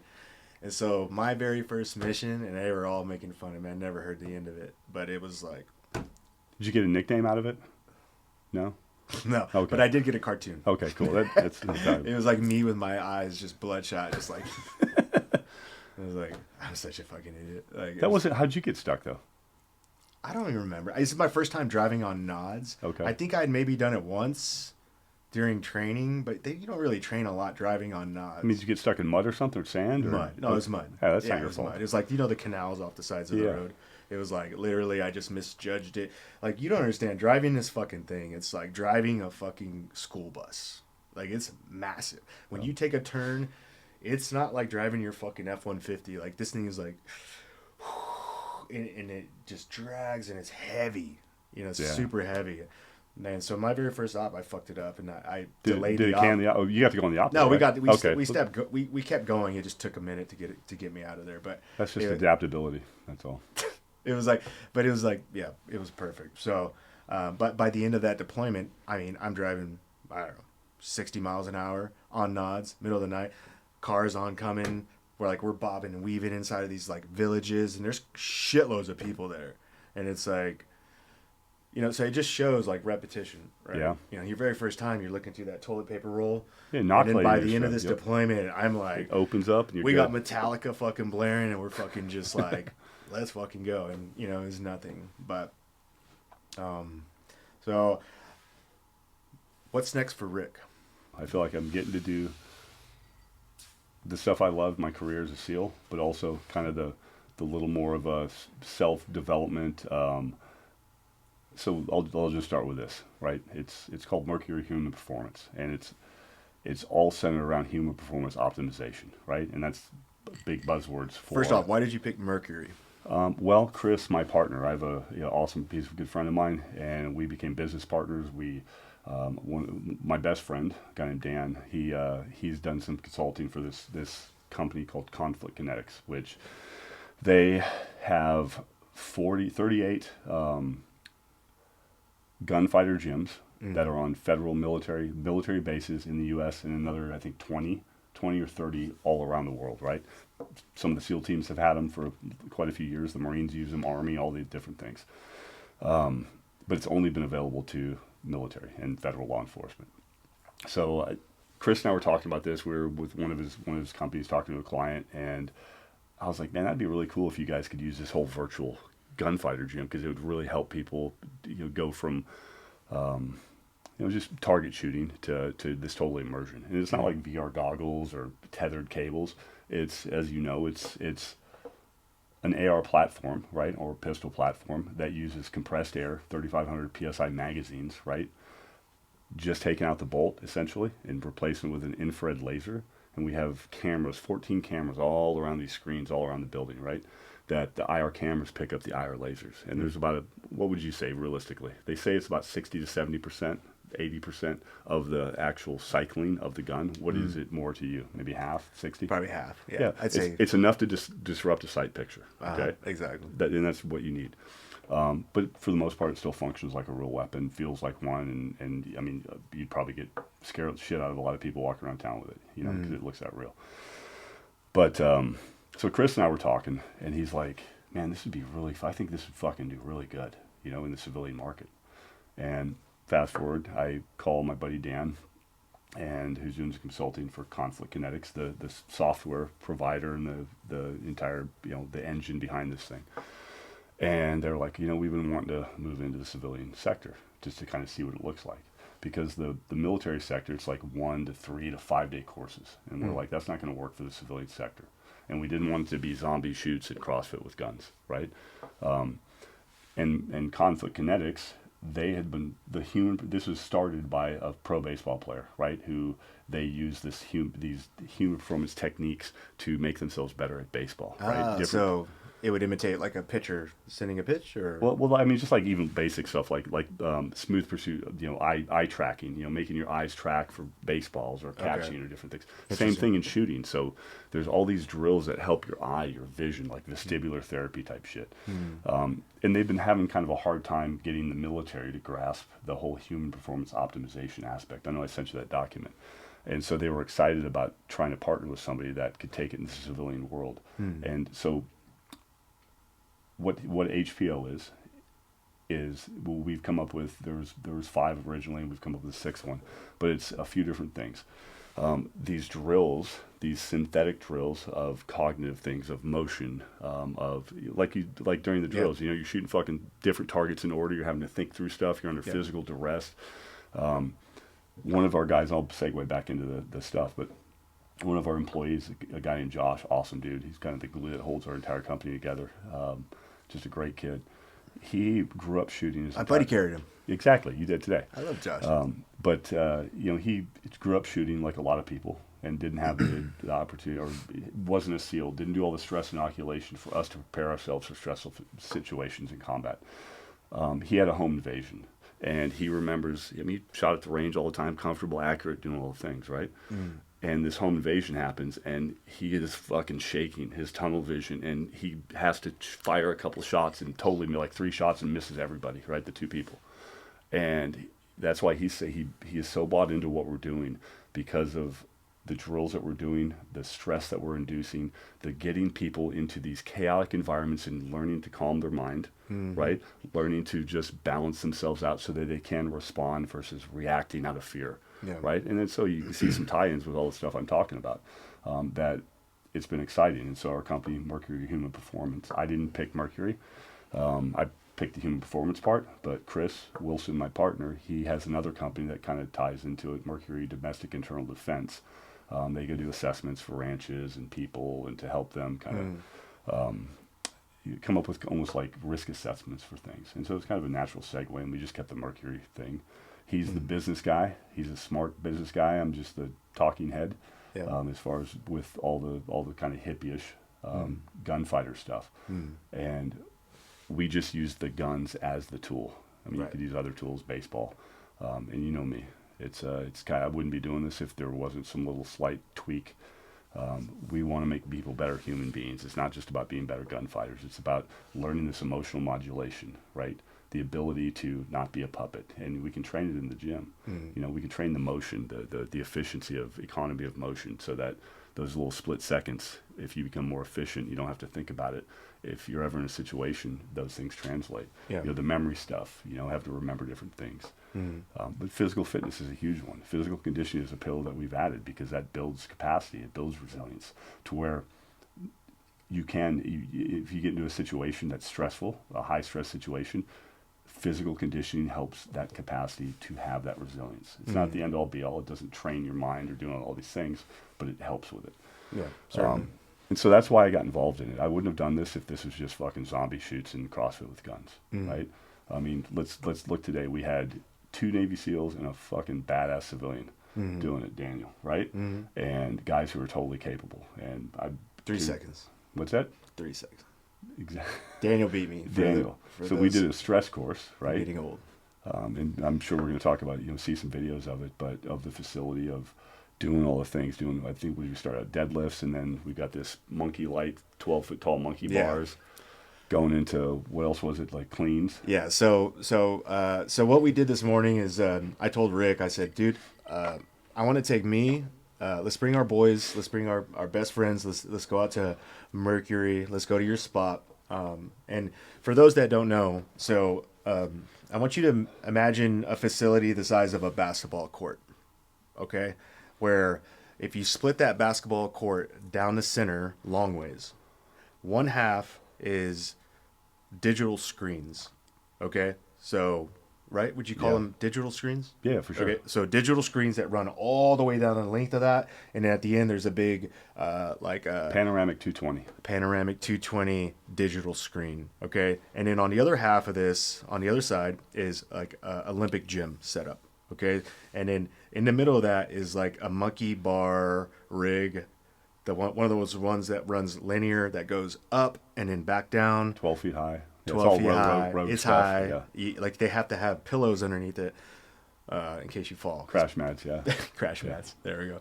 So what we did today is I called Rick up. I'm like, dude, our podcast is until 2. Let's fucking go to MHP. Let's fucking do a workout. Let's do some stress-induced shooting. Let's shoot this, and we'll add all this shit. Brock's gonna fucking make this real pretty. We'll make everything nice. But what I did is I put together a program that was kind of like on the spot because they only have what they have at this spot. So I did what was it? We were 10 of everything. 10 of everything. So we did 10 burpees, 10 deadlifts. We did a traverse across the monkey bar setup, which is harder than it looks. Yeah. You get to the other side, 10 power cleans, 10 dumbbell snatches, followed by 10 pull-ups. Yeah. Each arm on the snatch, and then 10 pull-ups, and then you get into, then you move over to the other side of this facility, and it's all digital screens. You grab your rifle, you have to load it, rack it, right? A1s and pluses was the first one, which is cognitive. So it was 3 stations. The first one was memorization, or not memorization. It was just recognition. So A's, 1s, and pluses, and you shoot, and the whole screen changes, and you have to find the next out of about 12 targets. You have to figure out which one. In some, they try to trick you too. It's a one. Sometimes it's written out. Sometimes it's not. And it doesn't sound hard, but when we were exhausted at that point. You're fucking sweating. Your arms feel like jelly. This gun feels like it weighs 100 pounds, and I'm holding this up, and I'm trying to find the sight, and I'm breathing heavy. I'm like, where the fuck is this A? Boom, hit the A. All right, so you go through this, and then you move to the next spot, and the Mad Minute is this long, 36 feet long. 36 feet long, and basically what happens is you have standing, kneeling, and prone, standing, kneeling, prone, standing, kneeling, prone, right? Throughout so I guess they're spread out by 12 feet each, right? Yep. Okay, and so first one's kneeling, boom, plink, and then you have to find the next one. All right, standing, 36 feet away. Sprint, turn, standing, boom, prone, 36 feet away. And so you're kind of like doing this back and forth suicide drill, right? For how long does it last? It's a minute. It seems like a long time, though. Yeah. It feels like 10 minutes. And so finally you get this done, and you're like smoked. And then you get to the last part, and you're in like this U-shaped, immersive situation where there's just screens on all sides. You can't see anything behind you except for the screens in front of you. And then Rick put us through this thing where it's like they have it's called Under the Wire. Under the Wire. And it's cognitive, not like the other. So you have these 3 shapes and they're really nuanced. Like certain lines and ones maybe canted a little bit. You have to go under this wire, acquire the target, hit it, and then it'll show up on a different side, go up underneath it, shoot it. Yeah. And it lasts generally for a couple, 2-3 minutes. And it fucks people up. Every one of you guys had certain different self-talk. You feel like a Yeah. You feel like an idiot. Yeah. No, it's you learn a lot about yourself in this whole thing. So this whole experience got me to thinking, what is the future of this? Because now you have this whole company is designed on this system where you can send down tens of thousands of rounds in a day. Oh, the ammo thing's huge. We can do ammo counts. Yeah. And so like when we do like a 3-hour class, people are shooting about 1,000 rounds. Just do the math on the money of that. You're not cleaning brass. You're not have to compressed air magazines. You're not loading shit. And our lead instructor, awesome dude, Adam, former SEAL Team 6 guy, spent 20 years in the Navy. So him and I are the ones mainly developing all this stuff, and we're getting a lot of good feedback with it. So what about? So now it's quantifiable though.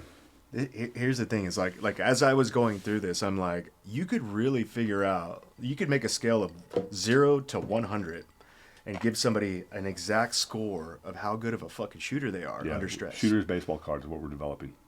Explain that. What's a shooter baseball card? It's going to be, again, so for most of the drills, and we're trying to figure out how to intertwine some of the physical aspects with some of the objective or subjective Will there be different levels? That's kind of what we're looking at. Exactly. We're talking 1A, about like AA, AAA. yeah, beginner, majors? whatever. I mean, Okay. like not we don't want to do a belt system, but something like a belt system that they have in martial arts, whether it's whatever level of performance you're at.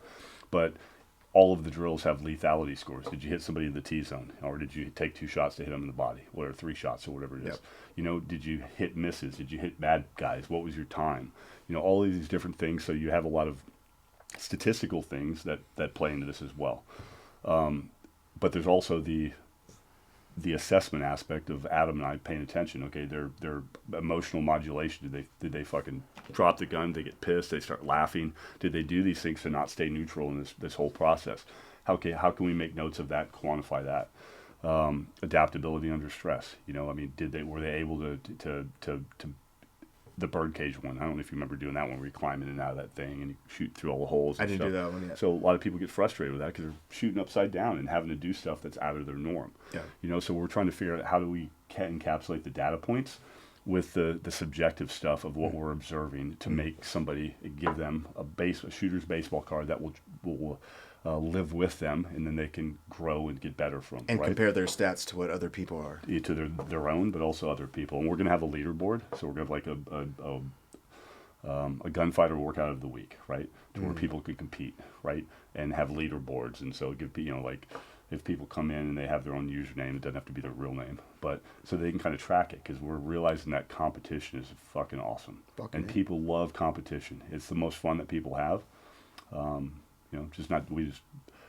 Like during the drills, like people like start celebrating. We're like, hey, save it for afterwards. Right now, it's not the time, and they get it. It's a bit surprising because they appreciate that we're taking some of these things that we've learned in 45 years in the SEAL teams. I heard about the women. Women love it. You've been running through there more than you probably expected that we're going to show. Absolutely, and so like with our pistol courses, the ladies come in there. It's a consequence-free environment. We still do all the same safety standards, all the gun safety stuff, but we're teaching them in an environment to where they don't have to worry about the loud bang right away. Right. They can learn all the fundamentals. And have a little glass of wine afterwards, or maybe even before, because it's not consequences. Right. But they have a really good time, and they don't feel. They just feel like it's again, if you've ever brought anybody to a range, those first few shots can scare the shit out of people. Mm-hmm. But if you're learning it in this safe environment with air conditioning in the summertime, and you don't have to do all the other stuff, it's been pretty. The feedback has been amazing. Everyone's in awe, and we set the gym up for a certain way. We have all the lights off with all the screens on, so when we open that door, more than one, almost every time people walk in, they're like, "Holy shit, this is fucking awesome!" Yeah, we weren't expecting this, So, explain the what did you call it? The 220. Pan 220. Yep. Explain Pan 220 and what makes it very unique as opposed to typical range online. So when you go to a range, generally, unless you're on somebody's property or a super high-end range, this table, this is your range, right? This is the lane that you have. You can shoot here and here. A lot of ranges, you're pretty much just sighting your weapons. You're not allowed to do mag changes and do rapid fire or any of these things. So again, you have these limitations, and you have these training scars that you're developing here and here, right? So with the Pan 220 it's 5 12-foot wide screens, 7 feet tall, that immerse you into this entire thing. And so all of the situations and the scenarios, whether it's realistic ones or whether it's just getting people to break outside these range limitations, to be able to, like when they're in their house, instead of just doing this and somebody runs across, now they can shoot this way or look this way and make a decision, and make good decisions, So it's just eliminating a lot of the training scars, and teaching, because what they've seen is a lot of people will pause here, right? Because it's built nervous in. So now you can actually do all these different things. That's why in the teams they used to have you do like this security scan at the end, right? Yep. So you have your course of fire and then scan, right? Yep. And they would have us do this. And it was like, I remember the first time I did that, because you're so used to felt unsafe. Shooting straight, yeah, right? You got the horse blinders on, you're shooting straight, and then you're like, I'm not supposed, because you would get in so much trouble if you swept somebody. Yeah. Right? Yeah, I remember sure. there was an incident when we were going through training. I can't remember the guy's name. But one of the things that happens when you're at the range and you're shooting on steel targets is you'll get, what do they call it? Where the steel flies back and hits you. Oh, yeah. cut my head when we were shooting with your Atlas stuff. Yeah, exactly. It's got a name. I can't remember what it is, but basically, like, you're shooting, and then one of those little pieces of fucking steel off the target will fly back and hit you. And sometimes you're like, what the fuck was that? Was that a bullet? You know? And so we're all new guys. I think we're out at La Posta. I think we're at the time. And so we're sitting there, and I'm waiting in line. So I'm like, you know, towards the back, and I'm watching the first line go. And at this point in training, you're not a Navy SEAL yet, so you're still fucking nervous as shit. You remember that feeling? Yeah. Every little mistake, you're like, you don't want to let the class down, you don't want to let yourself down, blah blah blah. And so we're like, online, fire, you know, like da da da da da da. Well, one of these guys, he shoots a fucking piece of steel, and it flies back and hits him in the face and cuts his face up, and he's got this blood trickling down his face. He fucking freaked out. He thought it was the bullet. Oh shit. He thought a bullet came back and hit him in the face, and he turns around. And he fucking, like, sweeps the whole fucking class. That's not good. And I'm watching this because I'm, like, off to the side, and I'm like, you know, like, this is rough.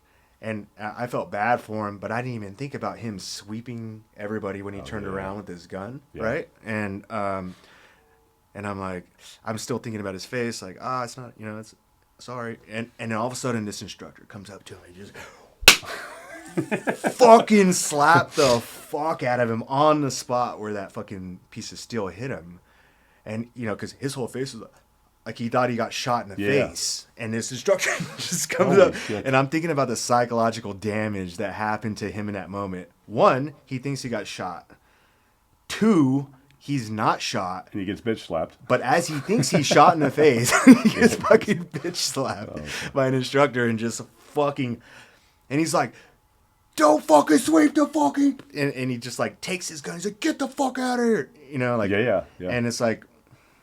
I don't even know if I'm allowed to talk about some of this stuff as far as Navy SEAL training, but, like, you can find things on, like, YouTube, and they show you this, like, watered-down PG version of what a rated X fucking film looks like when it comes to Navy SEAL training.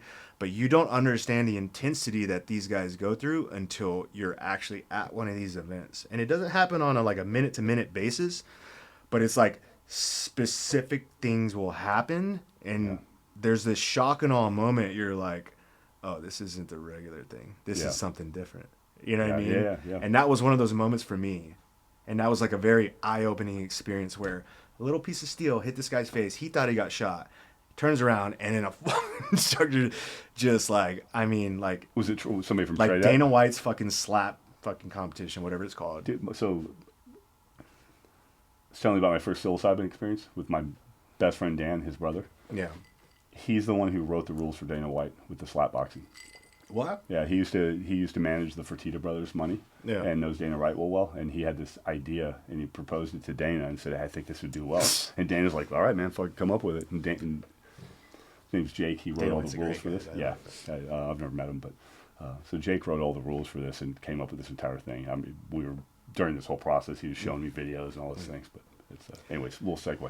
So Dana White, I haven't had a lot of one-on-one with him, but we were staying at this hotel during one of the UFC events, and I went down to the gym to work out, and he shows up, and now I know his like security guy is pretty good. Okay. And so I'm talking to the security guy, and then Dana White comes walking in. And it's like a very small, it's like the size of this room. It's a big, huge, beautiful hotel, but it's like a gym the size of this room. And so, like, we have no choice. Like, we're bumping into each other. Like, this is a really tight area. And, like, but Dana White's all about being healthy and being in shape. And so, naturally, we, like, fell into a conversation. And, you know, like, sometimes you get the impression by the way somebody looks that they're going to be a certain way.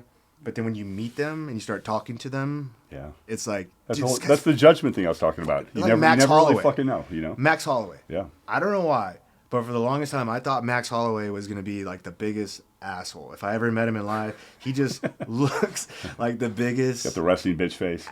Yeah, he's just got this look. But then when you meet Max Holloway, he's the fucking sweetest human being I've ever met in my life. Like the most genuinely nicest guys I've ever met.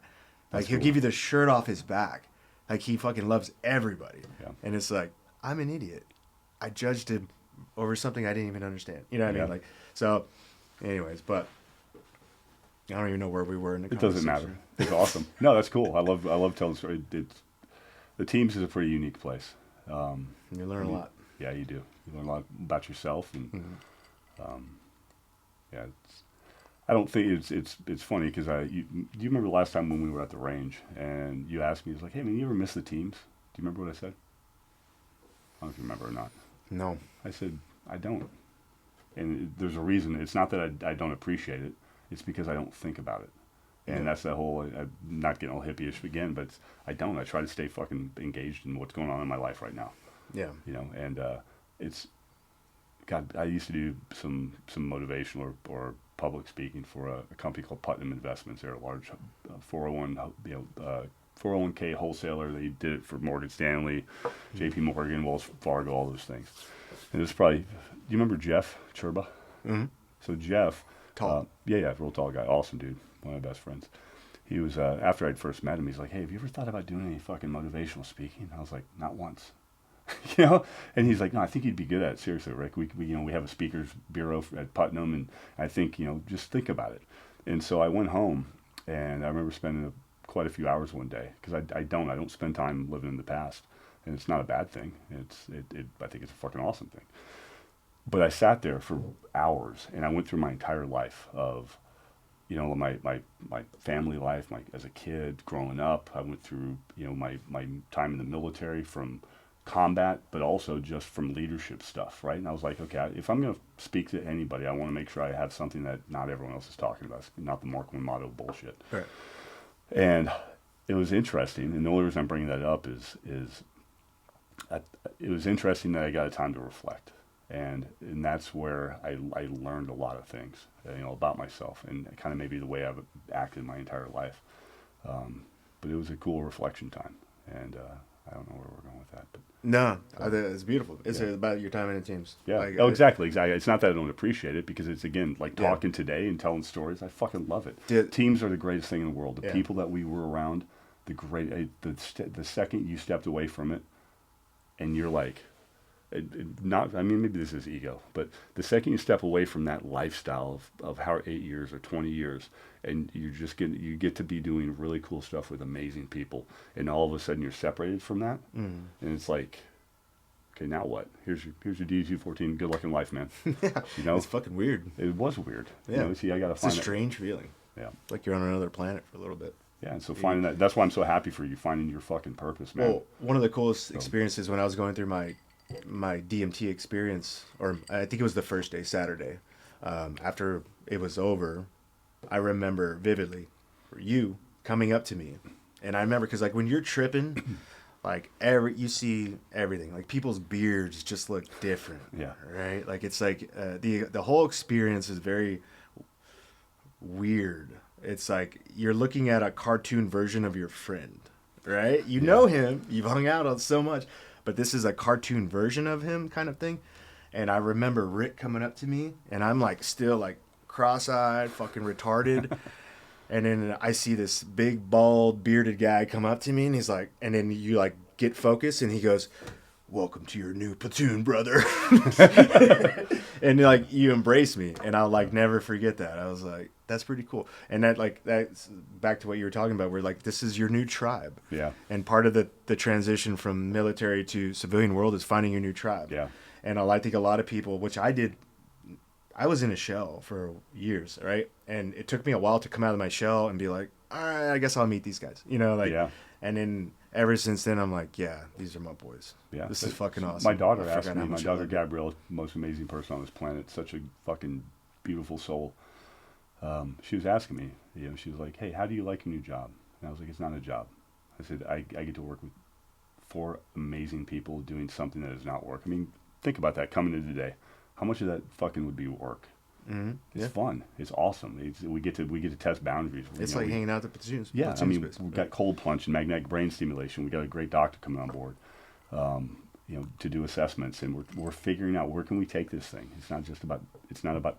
That's the interesting part of all this. Yeah. Is you don't even know where it's gonna go from here. Not at all. It's all so brand new. And it's just exciting. There's a lot of excitement about it. It could get chaotic. Yeah, there's going to be a lot of people that are going to be interested in this, and there'll be people that are there for the right reasons and people that are there for the wrong reasons. And it's going to be your job as the gatekeepers to make sure What do you think the right and wrong reasons are? Money. Yeah. Greed. Yep. People are going to learn. People are going to try to figure out how they can monetize this and how they can take control of it. Yeah, that's a Right? good point. So that's why I like Chris had and all the business shit, because I'm the hippie in the group. So, you know. Well, it's your job. Maybe that's your purpose. It's your gatekeepers. This can create better training for guys. Yeah. More people are going to stay alive, right? Like I remember being in my first firefight. I've been in like plenty of firefights. One of the things that surprised me the most is that like when you're going through training as a Navy SEAL, right? So we go through 2-year workups, right? In the regular teams. Dev group's a little bit different, but in the regular teams, you go through a 2-year workup where you're training for 1.5 years to deploy for 6 months, plus or minus 2 months, right? Kind of thing, right? So that's the typical platoon. So, and after that 2-year period, you'll get assigned to a new platoon. They'll break everybody up and reform them into new platoons, and then they'll do it again in 2 years after that. Well, you don't kind of know what you're getting into. So every platoon, there's new people. You have to get to know them in a training scenario. And you don't have any real world experience starting because you're starting in this training world. And you go through diving, you go through land warfare, you go through CQC, you go through all these different blocks. And you get to know these guys throughout. And sometimes you're sitting there going, dude, this guy's shit hot. Yeah. You're watching them in CQC, you're watching them, you know, you're like, I want to be like that guy. But then when you get down range and real bullets start flying, and there's like there's a thing that happens when you're in a real firefight where the bullets snap. Like it makes a snapping noise when it's flying over your head. And that was the first thing that was like, oh, this is real. Yeah. Like when my first firefight, I heard, yeah. I'm like, what the fuck is that? They're like, that's real bullets. I don't know if it's like breaking the sound barrier or whatever it is, but like that's... You know, so I remember there's one point where our OIC, he was a hot shot. We were on a roof, and he's ducking behind cover, and his comms guy went down, so he had to run over here to our cover to get his comms, and he's like, red, white, and blue fucking bandana, like fucking running, sprinting across this rooftop, and it's just like, I could just hear the snaps going over his head as he's running, and he made it. And, you know, and it's just like, but like you'll see, like there's certain people where when you're going through training, this guy's you never really know gangster. But then when it's a real fucking situation, yeah, like get the fuck up. We need another gun online. Yeah. No. So somebody froze? I've seen a few people froze. No shit. Okay. Yeah. Okay. Yeah. So neither here nor there. No, but so what you're talking about, I mean, that's the whole thing we're trying to do is allow, again, it's not just about gunfighting. Yeah. But we're trying to increase the people's odds of not shitting their fucking pants when shit hits the fan. Yeah. You know, it's to try to hopefully people can fucking respond a little bit more appropriately and not freeze. You know, we'll see. I mean, we're not guaranteeing that. But again, we're trying to train to that. It is interesting. I know. I remember, like, if you were going to screen for Damneck, there was situations where I know they started training our heart rates, like during regular team shit. But then I know that they had, like, I don't know if it was like iPro that would like had cameras pointed back at your retinas, or if it was cameras on the walls where they could see exactly what you're looking at. They could see your dilation. Dude, we should talk more about that sometime because that sounds interesting. And I'm probably too old of a team. Have you never heard of this stuff? Yeah, so it's kind of like a whole new scenario, which I'm curious because you could bake that into what you're doing. Yeah. Where it's not you just looking at a screen. There's cameras looking back at them and scanning their... No, I think my best friend Dan, who's just consulting, he's a team guy, Master Chief, done a bunch of stuff in the intelligence community, that does consulting for Conflict Connects. He has talked to me about something similar. I'll have to ask him about it. He'll probably see this, but... Well, it's interesting because even in my second platoon, they wired us up so they could see whose heart rates were at what. Yeah. And like some dudes, you couldn't tell like from the outside because like a lot of these guys are, I mean, they look like stoic fucking badasses. Yep. But on the inside... So you want to hear a funny story? Yeah. Scotty Kanan, right? Yeah. One of my best friends, fucking known him since we were 14 years old. I've never been hunting. I retire from the teams, and he just wanted me to go hunting so bad. He's been a big hunter, and I'm like, I don't really want to kill anything, but, you know. And so I went hunting with him. We were sitting there in a deer stand, and a buck comes. I think it was like a 6-point buck, and it starts walking over, and he's like, all right, Rick, here's your shot, man. I hear there's this thing called buck fever, man. I know it's your heart rate's going to start pounding. You're going to start doing all this stuff, and I'm on the gun, and I've got my whoop on, right? And I grab my phone off the side, and I pull it up, 58. heart rate. I'm like, I'm good, brother. Don't worry about the buck fever thing. And I pull over and took the shot. Fucking went over, took the blood, fucking wiped it on me, said thanks, did all the things. And then I gave him and Darren, they got the meat. But anyways, I just thought that was funny, talking about stress and all the heart rate stuff. That's a great story to wrap this up on. Yeah. You wipe blood on your face, and so, like, since the day I met you, you look like the fucking god of war, dude. And now I'm picturing you with deer blood smeared across your face. And that's the perfect... I was waiting to see if there was going to be a perfect way to end episode number 1, and that's it. So, Brock, get some fucking blood, and let's make a fucking digital representation of Rick. It's been a lot of fun, brother, man. I would never... I'm so glad. I'm so fucking appreciative, to be your first guest, and you're an amazing dude, man. Nothing but success for you, man. I love you. Thank you, brother. I love you too. Yeah. And cheers to everybody on Memorial Day. If anybody stuck through this whole podcast, we love you. Thank you. Share this. Mercury Human Performance out in Dripping Springs off of Fitzhugh Road in Austin, Texas. This shit's crazy. It's the beginning of something really big, and I have a feeling Rick's gonna be one of the gatekeepers of some very intensive training. There's all sorts of games out there that are doing things that are claiming to be the best, but if you want to learn from the best, you need to fucking listen to the best, and what they're doing out there is that. So, yeah. Right on, man. Appreciate it. I love you. Yeah. I can't wait to do this again. Yeah, me too, man. Thanks, Shawn. Cheers. Cheers, brother. Right on. Episode 1.